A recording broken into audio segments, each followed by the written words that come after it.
राज्य शासनाकडून वैद्यकीय अधिकाऱ्यांची पदं भरली जात नाही, नेहमी तक्रारीचा सूर आहेच आणि त्याचा काहीसा परिणाम प्रत्येक जिल्हा रुग्णालयावरती जिल्ह्यातल्या होत असतो।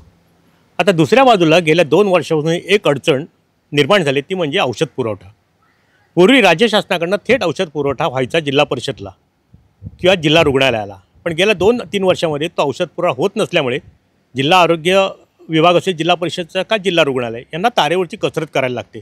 आपण रत्नागिरी जिल्हा परिषदेच्या आरोग्य विभागाचा विचार केला तर साधारणपणे 68 प्राथमिक आरोग्य केंद्र, 328 उपकेंद्र, फिरते दवाखाने, त्याशिवाय नगरपालिका असलेले दवाखाने, असे साधारणपणे ते 15 ते 20 या सर्वांना साधारणपणे दरवर्षी ह्या संपूर्ण ह्या प्राथमिक आरोग्य केंद्रात असेल, उपकेंद्रात असेल किंवा नगरपालिका कार्यक्षेत्रातल्या दवाखान्यांमध्ये येणाऱ्या रुग्णांची संख्या पाहता आणि त्यांना देण्यात येणारे औषध याचा विचार केला तर जवळजवळ वर्षाला 18 ते 20 कोटी रुपयाची गरज आहे।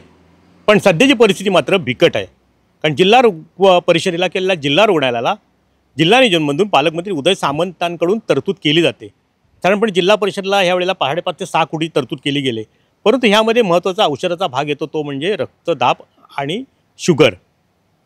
ह्या 2 आजाराचे रुग्ण ह्या जिल्ह्यामध्ये जवळजवळ 2.5 ते 3 लाख आहेत आणि त्यांना रोजच्या रोज दररोज ती गोळी घ्यावीच लागते। साधारणपणे त्या औषधांवरती जवळजवळ कोटभर रुपये खर्च करावा लागतो औषध खरेदी करता। एकंदरीत सारा विचार केला तर साधारणपणे जिल्ह्याची लोकसंख्या, त्याच्यात असलेले आजार, ग्रामीण भागातल्या लोकांना असलेली उपयुक्तता असलेली आरोग्य केंद्र, म्हणजे त्यांना तो जणू आपला दवाखानाच वाटतो आणि तिथे जाणाऱ्या रुग्णांना आपल्या आजारावरती औषध मिळतं।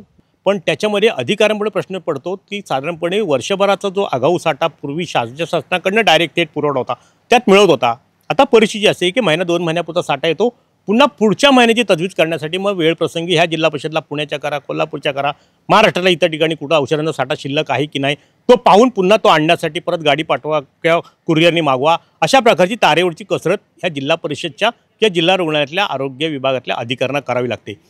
राज्य शासनाने थेट जर औषधाचा पुरवठा केला, हाफकिनमार्फत पूर्वी व्हायचा, पण ते हाफकिनकडनं तो बंद झाला आणि ही मोठी अडचण आता जिल्हा रुग्णालयातल्या ग्रामीण रुग्णालय असतील किंवा जिल्हा परिषद अंतर्गतल्या प्राथमिक आरोग्य केंद्र असतील, उपकेंद्र असतील, एकंदरीतच काय की सध्याची आरोग्य यंत्रणा रत्नागिरी जिल्हा परिषदेला विचार केला तर अधिकाऱ्यांना अतिशय सतावते आणि एकंदरीतच औषधांच्या पुरवठ्याच्या माध्यमात्र अधिकाऱ्यांना तारेवरची कसरत करावी लागते, एवढं मात्र म्हणावं लागेल।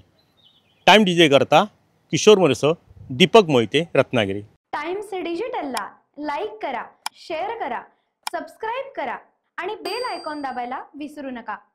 Times digital.